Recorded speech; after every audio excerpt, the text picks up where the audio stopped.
Hi everyone, welcome to this month's Q&A for Fresh Starts, and thank you to all the members who have submitted your questions. So without further ado, I will get straight to them. So the first one is my soon-to-be ex has moved in with their girlfriend of 3 months. We've separated only 4 months ago and our 3 children will be staying with him every other weekend. Is there anything I can do to stop this? It seems too soon. I agree with you. It is very soon. I don't know the background of your separation, but I think when you're introducing children to new partners, it's particularly tricky, and you really need to make sure that the relationship has longevity before introducing them to the children. So I completely understand where you're coming from and why you're concerned. In the sense of what you can do about it, realistically, they are the parent, the same as you are, so they have complete autonomy over the care and the time that they spend with your children and who they introduce them to, which isn't obviously very helpful for you.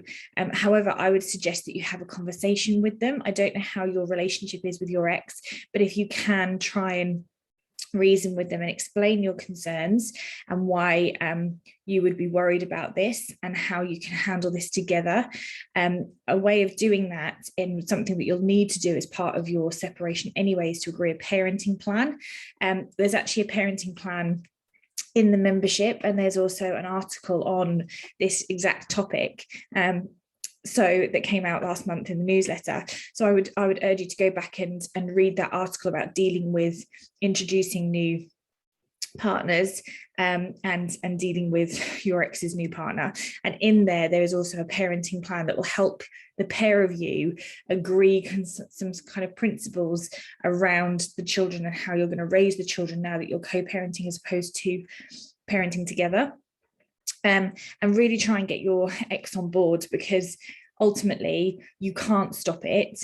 So you need to work with them and explain why you're concerned and how you can put something in place to make sure that the children are, not being introduced to people too soon, and that, it meets everybody's needs. So completely understand where you're coming from. Not an easy situation, and I agree with you, it's too soon. I'd say try and work with your ex to try and resolve the situation, and a parenting plan is a really good place to start. You're going to have to do that anyway for your kind of parenting agreement going forwards. And in there, as I said, you can put your kind of principles, and in there you can also talk about introducing new people. If you're struggling to broker that with your ex and that's not working, you can look at mediation or coaching to try and support you two in coming together and making that agreement as well. So you don't have to do this on your own. If you have this conversation and it doesn't go well, I'd say look for some additional help, and feel free to come back and reach out to me and my team, and we can try and support you as well. Good luck with it. Not easy. Okay, the next question. I'm taking my ex back, even though it's the worst thing for me. I literally feel so bad when my son leaves. I can't stop crying. It hurts too much to be away from my son. So I'm going to sacrifice myself, and be with his dad and have him in my life. I don't know what's worth, being with my ex or being without my son. It's really, really hard when you first separate to have that time away from your children. I completely get it. I'm a mother myself. It is difficult, but it is something that you will all adjust to. I would try and look at the bigger picture, and actually what you think you may be doing for your son or for yourself to keep your son with you.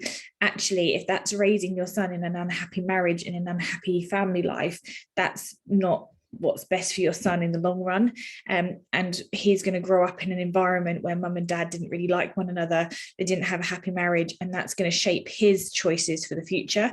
So I think I would urge you to really consider what's best for all of you going forward, yourself and your son.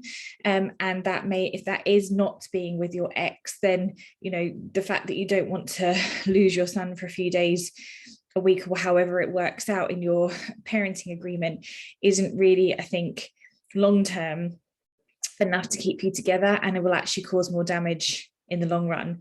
So I would say, rather than focus on how upset you are that he's not with you, I would focus more on the things that you can do to really kind of get some time back for yourself, and how you can make the most of that time that you're not with your son, that you're on your own. So you can do some self-investment, you can, get a new hobby, you can spend time with friends or family, or do the things that you can't do when he's around, and really focus on sort of healing you, rather than putting a band-aid or a plaster over what is going to end up being quite a severe wound in the long run for everyone involved. So I would say, don't stay with your ex for the sake of the fact that you don't want to co-parent and not have your son 24/7.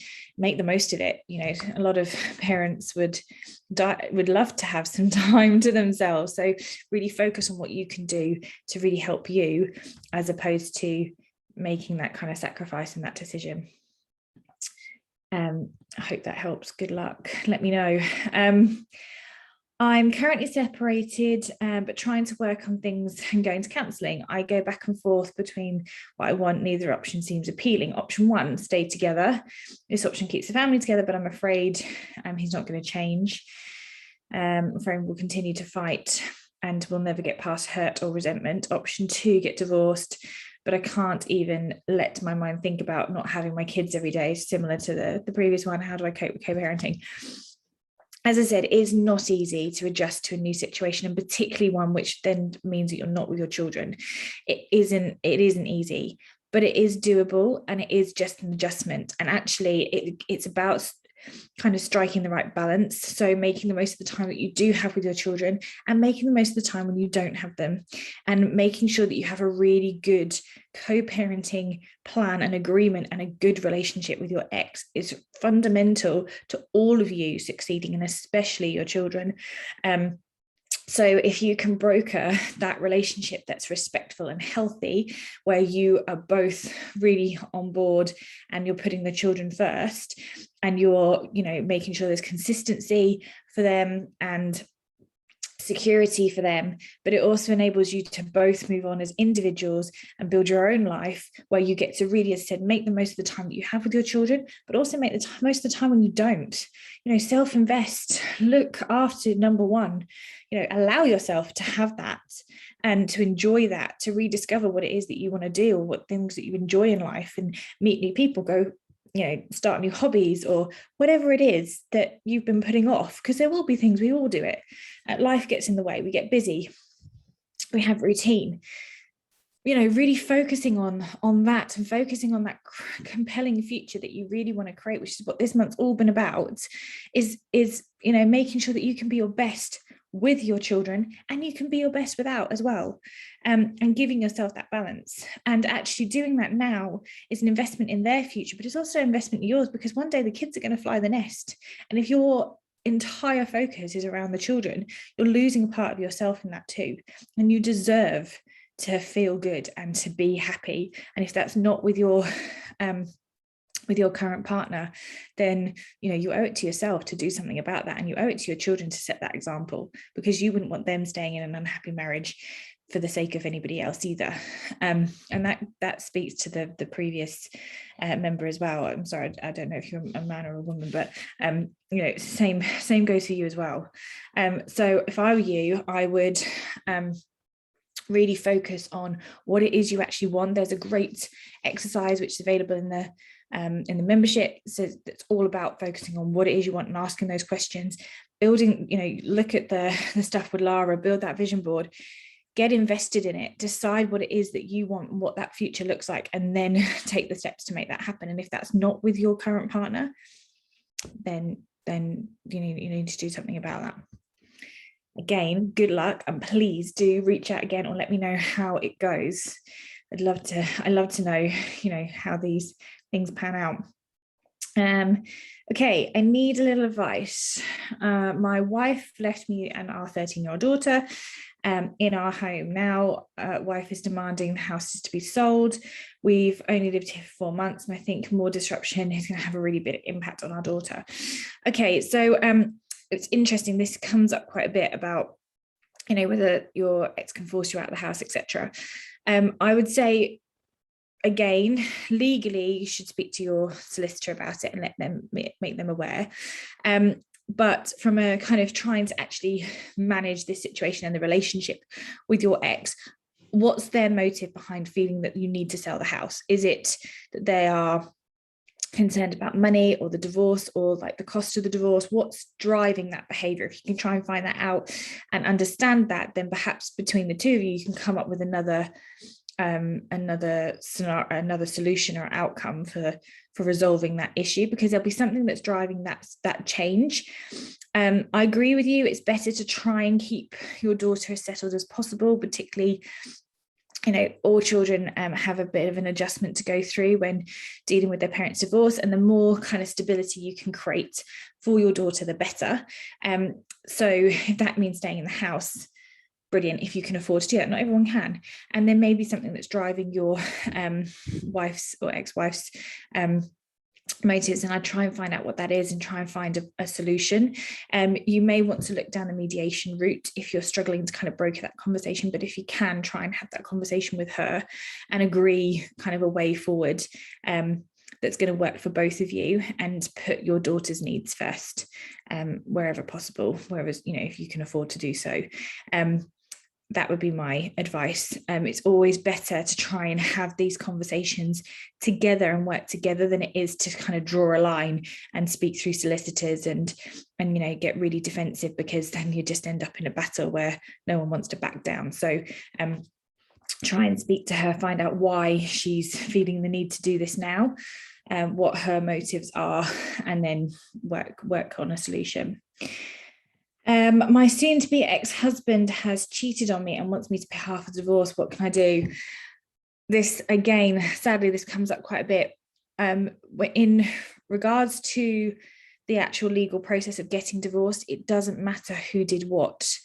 And I know that kind of seems a bit weird because you have to put something down on the divorce petition as to why you're divorcing.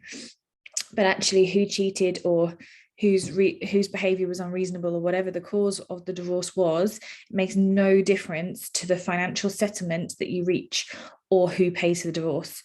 When it comes to divorce, you have one pot of money, and that's where all the legal fees for both sides have to come out of, and then you divide the pot of what's left.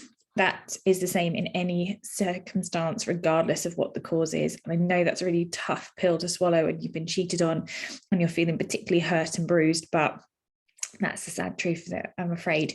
So if I were you and you're trying to keep the costs down and trying to make this as painless as possible, and I know it's painful, so it's not painless, but if you're trying to just reduce your pain, try and make this as smooth as possible and get out of this situation so that you can move on and it doesn't cost you a fortune.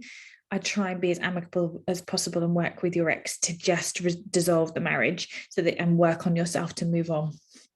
It's the best advice I give you. I know it's really hard and it is difficult when you didn't ask for this, but ultimately it's you're both getting divorced and you both have to pick up that bill, I'm afraid. I hate feeling hated or disliked. I'm a people pleaser, so this entire process, is messing with my anxiety and depression. Oh, I know, it's really hard. I don't know what your situation is in the sense of what's happened around your marriage that's led to divorce, but feeling disliked is something none of us like as human beings. We are all people pleasers to some degree because we live in communities and social circles and cultures where we need to rely on one another, and that's kind of hardwired really from back in the day, when if you didn't have a community then you couldn't survive. In Stone Age times you would peril. So it's hardwired in our survival kind of instinct to need to be accepted, to need to be liked, to need to be part of a society, a culture, a group, and to be loved. And it's really hard when you're going through something where perhaps somebody doesn't feel that way about you anymore or is saying things about you.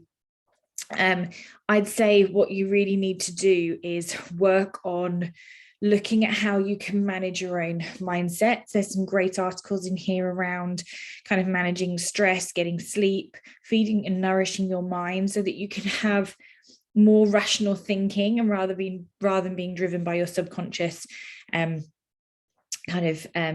limiting beliefs and triggers that we all have, and that's where anxiety and depression comes from. It's from a place of fear, from a trigger that you'll have in your subconscious. So I would say really invest in having a really good mindset practice and a really good routine to kind of help get your head into a place where you can manage your anxiety, you can manage your triggering thoughts, you can manage and really kind of feed your brain what it needs, create some boundaries. And people pleasing is